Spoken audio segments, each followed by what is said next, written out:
Hi, today we will speak about the last large campaign of 18th century. Stay tuned.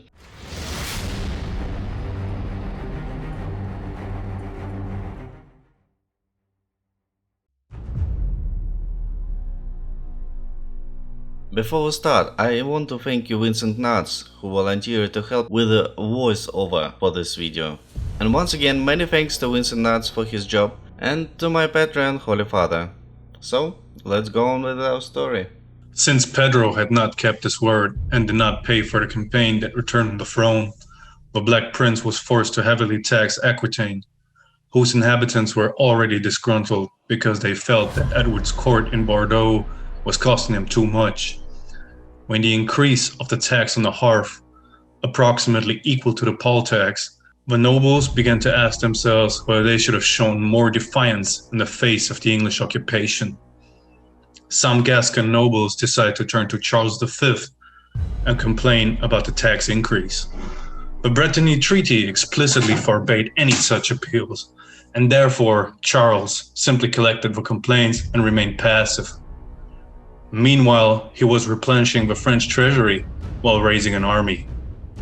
By January 1369, Charles was ready to act. He announced that he would officially acknowledge appeals complaining about Edward's tax policy, and when he was informed that this was in breach of the Brittany Treaty, he replied that France had not ratified the abdication of Aquitaine.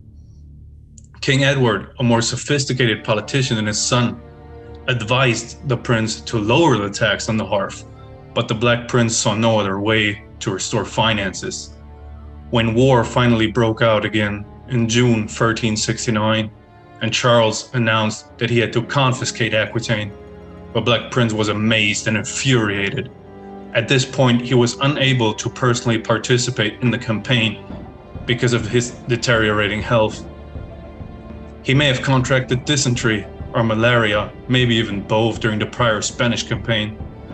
The illness led to further complications, and ever since, Edward of Woodstock had to be carried around on a stretcher. Charles V drew his own conclusions from the terrible losses of Crécy and Poitiers, which led him to the belief that fighting a pitched battle against the English meant certain defeat. The king invited his commanders, including Bertrand de Guesclin, who was appointed Connétable de France in 1370, to strike at the English at selected locations. Utilizing tactics referred to as guerrilla warfare in the modern world, the French only attacked cities where the English, due to shortness of manpower, were forced to leave but small garrisons. They set up ambushes, destroyed supply trains, and agitated the populace, bribing them in order to win them over to their cause. The only response to the French challenge was the resumption of the chevauchée. Sir John Chandos was called out from Normandy, but in January 1370 he was killed at Luzac-le-Château, where his face was pierced by the lance of a French squire in a skirmish. You can find a detailed biography of his life on this channel. This was a grievous blow to the English, since Chandos was not only an outstanding commander and strategist, but also a highly respected noble in Aquitaine, where everyone had held his diplomatic abilities in the highest regard. The chevauchée across Normandy was led by John of Gaunt, the Black Prince's younger brother, who left nothing but destruction in his wake, but never encountered any French troops on his way. The English knight Sir Robert Knollys also attempted to force the French to fight. He burned, robbed, and pillaged, wreaking havoc upon the French countryside, reaching Paris, where Charles still avoided an open battle, which forced Knollys to leave. During the same year, in 1370, the inhabitants of Limoges declared their loyalty to the French cause, which specifically hurt Prince Edward, since the Bishop of Limoges was the godfather of his son and always had been considered a friend. Such betrayal could not be tolerated, and the Black Prince's army of more than 5,000 men, according to the Chronicles of Froissart, modern estimates of the number of troops are estimated closer to about 3,000 soldiers, laid siege to Limoges. A month later, after undermining and shelling, the English managed to breach the walls and the Black Prince's soldiers spilled into the city. The prince, lying on a stretcher, ordered his men to deal with the population accordingly. In the words of the contemporary chroniclers, men, women and children threw themselves on their knees before the prince, begging, "Have mercy on us, merciful master." But the prince was so angry that he did not want to hear. Not a single man, not a single woman was forgiven. Everyone who could be found was executed, including those who were completely innocent. I do not understand how they did not take pity on people so insignificant and incapable of betrayal. However, they paid for it, and paid more than their leaders. More than 3,000 people were dragged out of the houses, and everyone's throats were cut. They actually paid a much heavier price than their leadership, for many of the nobles who declared a change of loyalty were allowed to surrender, and upon being ransomed were released. The Bishop of Limoges, who was to be executed as a traitor, was handed over to the French Pope. The number of executed residents is most likely exaggerated, but if the massacre did take place as written by the chronicler, then this incident is most likely where the nickname Black Prince for Edward of Woodstock originated from. Although Limoges was reclaimed, at least temporarily, the English occupied territory in France was rapidly falling apart. In 1371, a Black Prince, exhausted from his illness, returned to England, leaving John of Gaunt as ruler of Aquitaine and other English territories. But he could not stop the collapse, and since John of Gaunt was the husband of the daughter of Pedro the Cruel of Castile, he was especially disliked by the ruling faction of Trastamara. In 1372, Du Guesclin entered Poitiers, where the populace opened the gates to him in defiance of the commanders of the English garrison. Blockaded by the Castilian fleet and attacked on land by Du Guesclin, the fortress of La Rochelle fell. The English had the last real opportunity to save the situation when the king raised an army of 4,000 horsemen, 10,000 archers. 400 ships from Sandwich were to be transported to France in August 1372. Despite the fact that Edward was old, sick, and manipulated by a greedy mistress, he boarded the ship himself, along with the Black Prince, carried aboard on a stretcher, but the weather was just not in favor of the English. Their fleet was stuck at sea for weeks until the ships had to sail back to England. The campaign had to be cancelled, in spite of vast amounts of money that had gone into its preparation. The following year, John of Gaunt, starting out of Calais, arranged another chevauchée.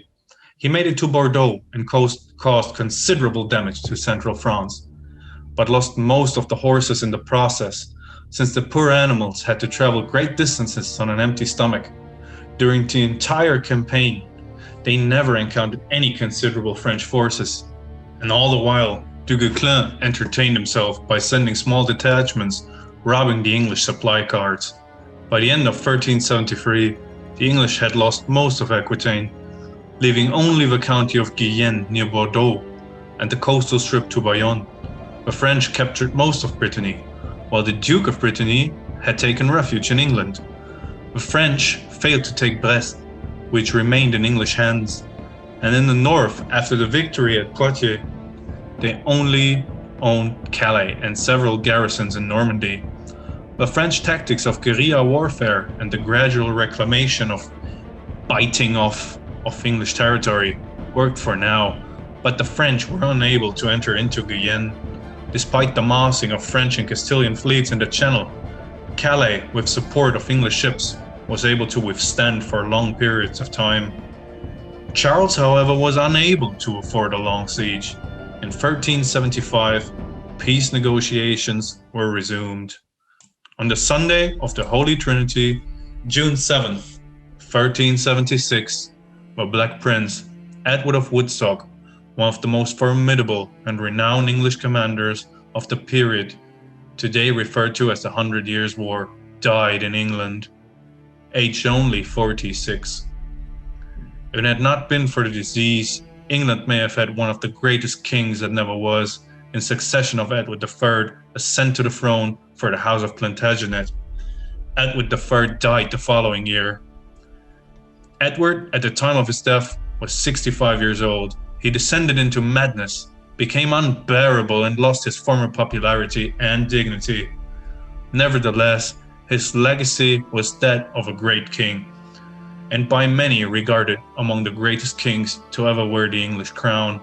He conquered Scotland, reclaimed English possessions in Europe, suppressed riots in the conquered territories, and after the unstable years of the reign of his father, followed by the regime of his mother and her lover Roger Mortimer, it was him who had restored faith in loyal authority in the Parliament.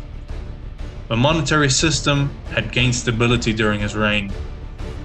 Edward had expanded trade, and the Kingdom of England was respected and feared among the other royal houses of European nobility during the era.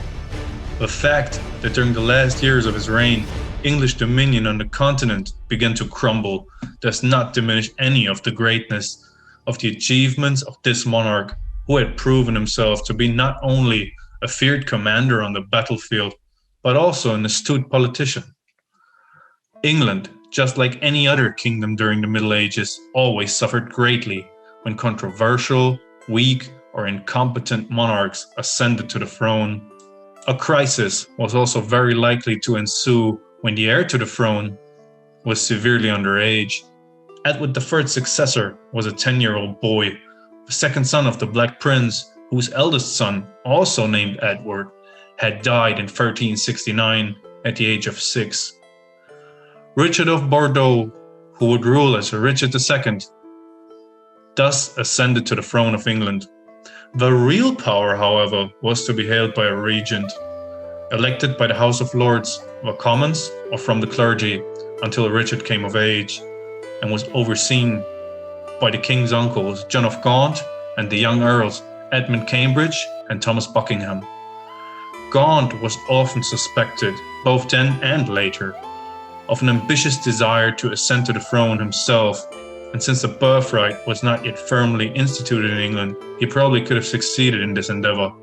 Nevertheless, the chroniclers tell us that Gaunt was an honest and sincere supporter of legitimacy under the laws of the time, and therefore participated in arranging a magnificent coronation for his nephew. Despite the desire for peace on both sides, between the ruling council of England and the French nobles of King Charles V's court, too many were interested in continuing the hostilities, and therefore no sign of peace negotiations were foreseeable in the near future. For the next few years, no major battles took place, but small-scale attacks, sieges, and skirmishes at sea continued, and although England did not gain anything from these clashes, the French stubborn, consistent offensives slowed down and came to a halt. The efforts of those who were in favor of peace were jeopardized when Pope Gregory XI, the Pope of French origin, died in 1378, and the conclave of the cardinals elected the Italian Bartolomeo Prignano as the new pope, who took the Holy See as Urban VI. The French refused to accept him and nominated their own candidate, Cardinal Robert of Geneva, who, although he was Swiss by birth, had spent most of his life in France. He was declared Pope Clement VII, thus starting the Great Western Schism, with Urban in Rome, recognized by England, and Clement in Avignon, supported by France and Scotland. In England, traditionally, a greater degree of apprehension towards the office of the Holy Father was commonplace, whereas before advocating for peace negotiations seemed far more expedient to the English nobility. Now, however, with the ensuing schism of the Catholic Church, the desires for peace were completely forgotten, because one of the major conciliators between the warring factions had passed. Richard II was in many ways a tragic figure.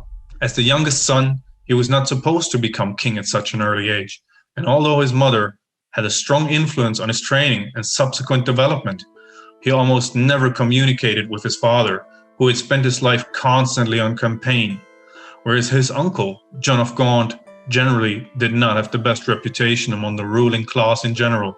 Envy certainly played a part in the young boy king's unpopularity.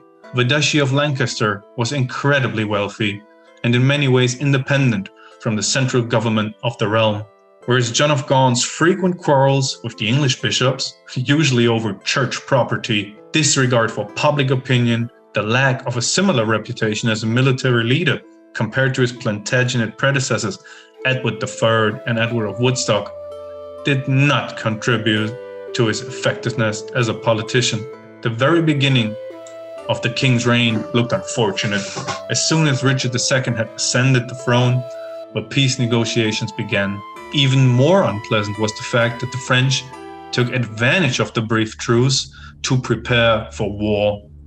In Rouen, they carried out a large-scale shipbuilding program, and the English, in lack of sufficient funds, were unable to display similar initiative.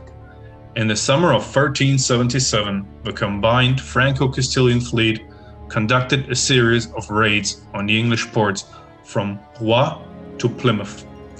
The fleet plundered what they could, set fire to what could burn before sailing home. They landed on the Isle of Wight, extorting tribute, and refused to leave before any payments were received. They attacked Southampton, but were repelled by a local detachment of archers and infantry under the command of Sir John Arundel, the youngest son of the 3rd Earl of Arundel, who had been an important military leader of prior campaigns. The flotilla then plundered Poole and attempted to land at Folkestone, but were ultimately unsuccessful. On the continent, the French Admiral Jean de Vienne, who was later to die at the infamous defeat of the Crusader army at Nicopolis. You can watch a documentary on this particular battle, clicking right here. Blocked Calais by way of the sea, whereas the Duke of Burgundy laid siege to it by way of the land. Despite the fact that some of the outer defenses were breached, the garrison of Calais, commanded by Sir Hugh Calveley, was in luck that weather, rain, and the tide were in their favor, jeopardizing the efforts of the besiegers. Storms and heavy rains made it impossible to advance the siege engines and mining efforts of the French sappers. The French had left their left flank wide open, inviting Sir Hugh to make a sortie and attack Port Etable while capturing a large amount of wine stock. Meanwhile, in the Dordogne, the Duke of Anjou slowly retook the cities that were left in English hands. He took the Seneschal of Aquitaine prisoner, Sir Thomas Felton, father of Sir William, who had been killed in Spain, and pushed on to threaten Bordeaux, but was forced to retreat because he had been encircled by Gascon pro-English detachments who were threatening his rear. Brest was besieged, but in January 1378, England sent reinforcements. Attempts by the English to capture Saint-Malo and unleash a campaign in Normandy failed. In 1378, there was a chance to match the French war efforts blow for blow when Charles of Navarre unexpectedly came out of the shadows. Navarre had quarreled with Charles V and the French nobility for the very same reasons as Edward III, namely Aquitaine. Charles was the legitimate heir to the throne of Navarre, but simultaneously a vassal of the French crown, and when Charles V announced the confiscation of Navarre, Charles of Navarre turned to England for help. The council was happy to support Charles of Navarre since the enemy of France was known to be a friend of England. In exchange for Cherbourg, the English agreed to send Charles 1,000 soldiers for 4 months. The arrival of the English army in Navarre was delayed by bad weather and the lack of transport vessels. Enrique of Castile entered into Navarrese territory as a French ally, but when he heard that an English army had landed in Aquitaine and was heading for Navarre, he decided that discretion was the better part of valor. This army, however, was commanded by Sir Thomas Trevet, at that time not even 30 years of age, but who had previously partaken in the Black Prince's Spanish campaign culminating in the Battle of Nájera. Hearing that help was no longer needed, he set up a chevauchée in Castile, plundered numerous Castilian cities, significantly damaged Enrique's reputation, and acquired many riches in the process, returned to England. Meanwhile, Charles of Navarre made peace with the French, who held the Navarrese lands in Normandy. Trevet's tactical achievements were insignificant, but the acquisition of Cherbourg was a major strategic gain along with Brest, Bayonne, Bordeaux, and Calais. England now had several fortified ports. thanks to which they could resist French naval interventions. During the invasion of France, these ports could prove extremely useful. After appropriating Valence of Navarre in Normandy, Charles V decided to play out the same scenario in Brittany, and in 1379 announced the confiscation of the latter. This time he went too far, and the Bretons, sensitive to their previously acquired independence and not wanting to become a mere vassal to the crown of France, took up arms and demanded the return of Duke John from England. With the promise of military support, John returned to Brittany, where he was met by a warm welcome in Saint-Malo. In support of the Breton struggle, the English agreed to provide 2,000 heavy infantry and as many archers for a period of 4.5 months, starting August the 1st. But when the English council found that they were lacking sufficient funds to transport that many soldiers and pay for their wages, the contingent was reduced to 650 heavy infantry and 650 archers. But general leadership was to be carried out by a defender of Southampton, Sir John Arundel, who in 1377 was sent to relieve the Breton cause in Brest and visited Cherbourg in 1378. The troops were assembled at Southampton, but the weather and the lack of transport forced the departure to be delayed. Sir John was rumored to have quartered his retinue in the monastery, ignoring the protests of his mother superior, who said that the presence of that many young people could lead to an unforgivable sin that would bring shame on the monastery. The unforgivable sinning happened regardless. Arundel had done nothing to prevent this, while the commanders of other units managed to establish some form of discipline. It got to the point where the soldiers stole silver from the local church and generally behaved in a similar fashion as their modern-day descendants, usually doing Saturday night outs. When their transport ships finally arrived, Arundel's soldiers just took several nuns with them. The army suffered divine punishment when a terrible storm broke out in the Channel. Most of the ships transporting horses sank off the coast of Cornwall, or even as far away as the coast of Ireland. To lighten the transport ships, the nuns are said to have been thrown overboard. When this did not achieve the desired outcome, the loot taken from Hampshire was thrown overboard as well. Arundel's own ship ran aground, and as a consequence, he also drowned. Sir Hugh Calveley and most of the other captains, however, survived this fiasco. The French attack on the remnants of English-occupied France grinded to a halt.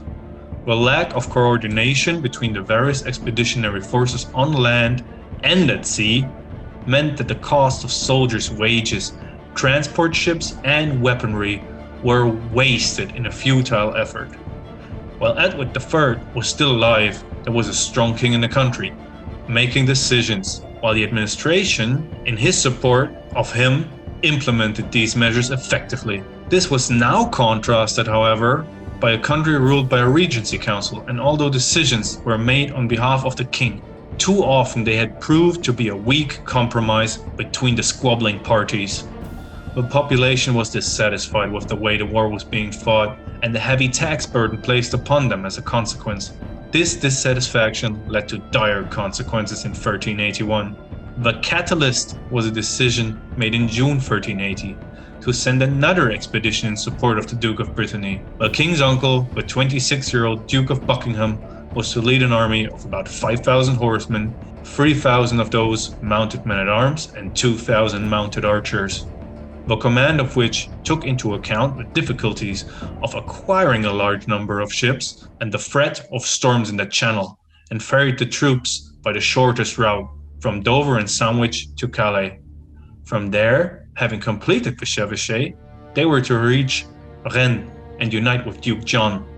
On June the 24th, the army left Calais, destroying everything in their wake as usual. They crossed the Somme, then moved to Rennes, south of Paris, from whence they proceeded to Rennes, never meeting any French forces on their path. Charles V instructed his commanders not to engage in an open battle under any circumstances. By that time, Buckingham was running out of money, and he sent a messenger to England with a request to acquire funds to support the army in winter, so that they may continue their campaign in the spring. The state treasury was utterly exhausted, and after much controversy, Parliament decided that the government's demand for the acquisition of £150,000 was excessive. The money would have been needed to cover the expenses of Buckingham's army and maintain the ports, where the garrisons were not paid for several months consecutively. It is entirely possible that the demanded sums were also intended to satisfy the Spanish and Portuguese ambitions of John of Gaunt, as he intended to take the throne of Castile, since he was married to the daughter of Pedro the Cruel. Parliament agreed to acquire a sum of £100,000, 2/3 of which was going to be reserved from the laity, whereas another third was to be given by the church. These events were followed by the sudden and unexpected death of Charles V. Duke John came to an agreement with his successor, whereas Buckingham's army was left with nothing, which in turn forced him to return home. This thus marked the end of the last major English expedition of the 14th century. Well, that's it for today. Hope you like it. Thank you very much. Bye bye.